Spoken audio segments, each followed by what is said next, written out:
નમસ્કાર મિત્રો જાગ્યા ત્યારથી સવાર પાટીદારોના ગઢમાં સેંધ પાડવા સોગઠાબાજી શરૂ। વાત એ છે કે કોંગ્રેસ સૌરાષ્ટ્રમાં ધીરે ધીરે એક્ટિવ થઈ રહી છે। નવા વર્ષની શરૂઆત ખોડલધામથી કરી છે। અને શું સમજી શકાય, ભૂતકાળમાં શું રહ્યું સૌરાષ્ટ્રમાં, અત્યારના શું પરિસ્થિતિ છે, આવનાર દિવસોમાં શું થઈ શકે છે, વિસ્તારથી ચર્ચા કરીએ। ગુજરાત કોંગ્રેસ અને સૌરાષ્ટ્ર ગુજરાતના રાજકારણમાં મોટો બદલાવ લાવી શકે, મોટો ફેરફાર કરી શકે। આ સૌરાષ્ટ્રમાં છેલ્લા ઘણા સમયથી એક વાત હતી કે કોંગ્રેસ નિષ્ક્રિય છે। કોંગ્રેસ પાસે હવે ફક્ત એક જ ધારાસભ્ય વધ્યા છે આખા સૌરાષ્ટ્રમાં। નામ છે વિમલભાઈ ચુડાસમા, સોમનાથ વિધાનસભાથી આવે છે। એક પણ ધારાસભ્ય એની પછી કોંગ્રેસ પાસે સૌરાષ્ટ્રમાં નથી। આ પ્રકારની ખરાબ સ્થિતિ કોંગ્રેસની છે। કોંગ્રેસ નિષ્ક્રિય હતી। અમિત ચાવડાએ નવા વર્ષની શરૂઆત ખોડલધામમાં ધ્વજા ચડાવવાની કરી છે। ગેનીબેન ઠાકોર હોય, જેનીબેન ઠુમર હોય, આ સહિતના નેતાઓ, લલિતભાઈ વસોયા હોય, આ સહિતના નેતાઓ આવ્યા હતા, મુકુલ વાસનિક હોય, સહિતના કોંગ્રેસી નેતાઓ હાજર રહ્યા હતા અને તેઓ ખોડલધામ પહોંચ્યા હતા। નરેશભાઈ પટેલ કે જે આમ તમે ગણો તો ખોડલધામમાં પણ એટલું મહત્વ ધરાવે અને પાટીદાર સમાજમાં પણ એનું ખૂબ મહત્વ છે, તેની સાથે તેમણે વાત કરી છે। બેશક ત્યાં ગયા છે તો ફક્ત દર્શન નથી કર્યા। નરેશભાઈ પટેલ સાથે પણ વાત કરવામાં આવી હોય અને તે કોઈ સામાન્ય વાત નથી। ખૂબ મોટો સંદેશ આપવામાં આવે છે કે આવનાર દિવસોમાં સૌરાષ્ટ્રમાં ફરી બેઠી થવા માટે કોંગ્રેસ પાટીદારોનો સહારો લેશે। લેવા પાટીદાર સમાજ હોય, નરેશ પટેલની આખી જે વોટ બેંક હોય, એના સમર્થકોની વોટ બેંક હોય, તેની સાથે રહેશે।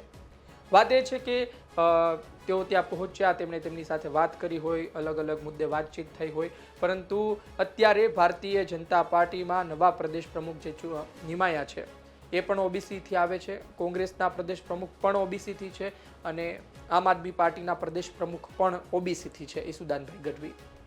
વાત એ છે કે ભારતીય જનતા પાર્ટીમાં પણ કેટલાય પાટીદાર સમાજના મોટા નેતાઓ આજની તારીખે નારાજ છે અને જો કોંગ્રેસ સફળતાથી આગળ વધશે તો પછી એ વોટ બેંક પોતાની તરફ કરી શકે છે। બી તરફ આમ આદમી પાર્ટીના ગોપાલ ઇટાલિયા સતત હેરાન કરી રહ્યા છે। એ પછી રાજકોટ પૂર્વમાં તેમની સભાઓ હોય અને એક પછી એક લેવા પાટીદાર વોટ બેંક પોતાની તરફ આકર્ષવાની વાત હોય, એ પણ એક મોટો પડકાર છે।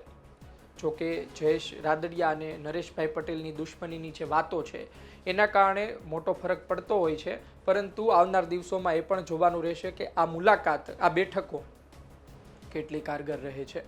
બીજી વાત એ છે કે રાજકોટમાં તે અમિત ચાવડાએ એક સભા પણ કરી હતી। રાજકોટ શહેર કોંગ્રેસને સાથે રાખી જનાક્રોશ સભા હતી અને તેમાં અલગ અલગ મુદ્દે વાત કરવામાં આવી છે અને હવે પાછું ખેડૂત આંદોલન પણ ચાલશે, હળદળમાં પણ તેઓ સભા કરશે। વાત એ છે કે ધીમે ધીમે સૌરાષ્ટ્રમાં કોંગ્રેસ એક્ટિવ થઈ રહી છે, પરંતુ આપણે એ પણ જોઈ લેવું જોઈએ કે ભૂતકાળ શું હતો। 48 જેટલી સૌરાષ્ટ્રની બેઠકોમાંથી 28 જેટલી બેઠકો કોંગ્રેસ 2017માં જીતવામાં સફળ રહ્યું હતું। તેની વિશે થોડી આપણે વાત કરી લઈએ, જેનાથી ખબર પડે કે પહેલા કેવી પરિસ્થિતિ હતી, આજે કેવી પરિસ્થિતિ છે। તમે સુરેન્દ્રનગર જશો તો આ સુરેન્દ્રનગરમાં આમ આદમી પાર્ટીનો કરંટ વધ્યો છે। રાજુ કરપડા જેવા નેતાએ જન્મ લીધો છે અને આ કડદા આંદોલન પછી ખેડૂતોમાં એક વિશ્વાસ બેઠો છે। એટલે કે 5 વિધાનસભા સુરેન્દ્રનગરમાં આવે છે, તેમાં 2017માં 4 બેઠક, 4 વિધાનસભા કોંગ્રેસ જીતી હતી, 22માં એક પણ નહીં। એટલે કે સુરેન્દ્રનગર ખાલીખમ।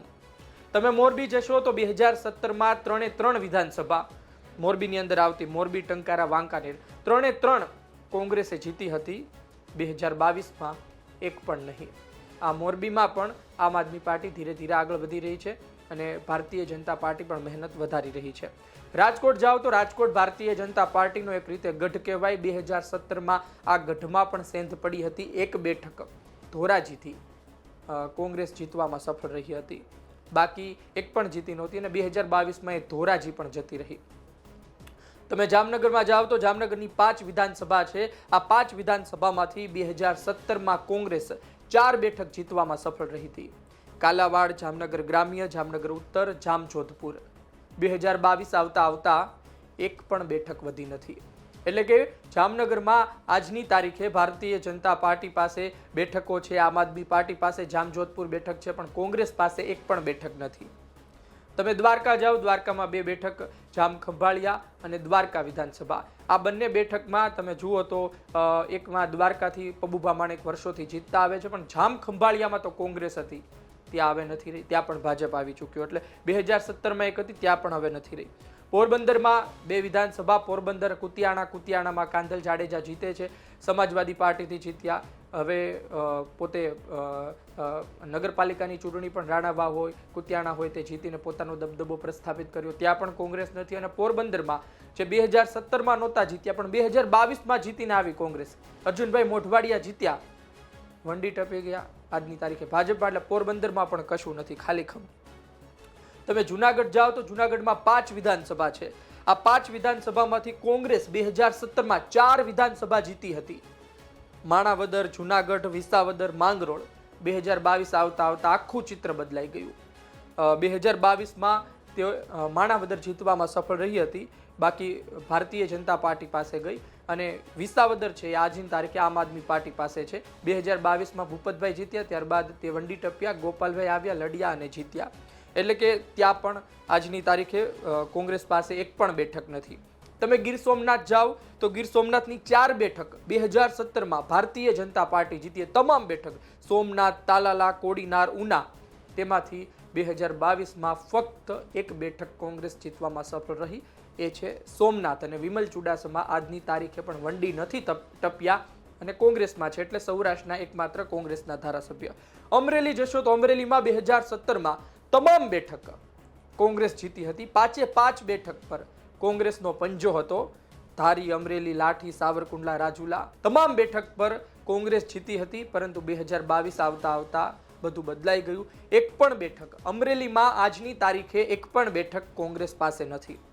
ભાવનગરમાં 7 વિધાનસભા આવે, 7માંથી 2017માં એક તળાજા મળી હતી કોંગ્રેસને. 2022 આવતા એ પણ જતી રહી. ઉપરથી આમ આદમી પાર્ટી ગારિયાધરમાં એક બેઠક લઈને આવી.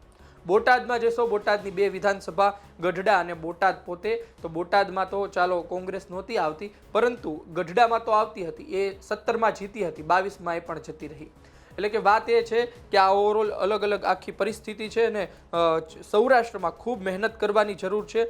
અને આ મહેનત આવનાર દિવસોમાં કેટલી રંગ લાવે છે એ જોવું રહેશે. એટલે કે કુલ 48 જેટલી બેઠકોમાંથી 28 જેટલી બેઠકો સૌરાષ્ટ્રમાં કોંગ્રેસ પાસે હતી. 22 આવતા ચિત્ર આખું બદલાઈ ગયું અને જે જીત્યા એ પણ ના ટક્યા. આજની તારીખે પરિસ્થિતિ એ છે કે ગારિયાધારમાં આમ આદમી પાર્ટીના ધારાસભ્ય છે, વિસાવદરમાં આમ આદમી પાર્ટીના ધારાસભ્ય છે, જામજોધપુરમાં આમ આદમી પાર્ટીના ધારાસભ્ય છે. એટલે કે આમ આદમી પાર્ટી પાસે એ વિસ્તારમાં ધારાસભ્યો છે. કોના કરતા? કોંગ્રેસ કરતા પણ વધારે. ચૈતર વસાવાને તમારે હજુ અલગથી ગણવાના. ઉમેશભાઈ મકવાણા બોટાદથી આમ આદમી પાર્ટીના જ ધારાસભ્ય ગણાય, ભલે એને સસ્પેન્ડ કર્યા પણ જીત્યા તો એમાંથી ને.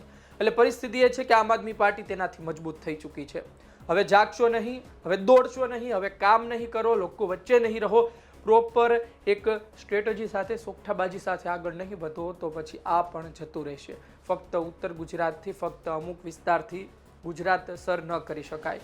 એટલે આવનાર દિવસોમાં ત્રિપાખ્યો જંગ રહેશે. એ સાથે જ મેદાને ઉતારવાનું છે કોંગ્રેસે. અને સૌરાષ્ટ્રમાં જો ફરી એક વખત સેંધ મારે છે, ઉત્તર ગુજરાતમાં પોતાનો હોલ્ડ કાયમ રાખે, દક્ષિણમાં ફરી આદિવાસી વોટ બેંકને પોતાની તરફ કરે તો બેઠી થઈ શકે છે. સરકાર બનાવવાની વાત દૂર છે. આપનું શું કહેવું છે કોમેન્ટ બોક્સમાં જરૂરથી જણાવજો. આ માહિતી, આ વિડીયો પસંદ આવ્યો હોય લાઈક કરજો, શેર કરજો. ધન્યવાદ.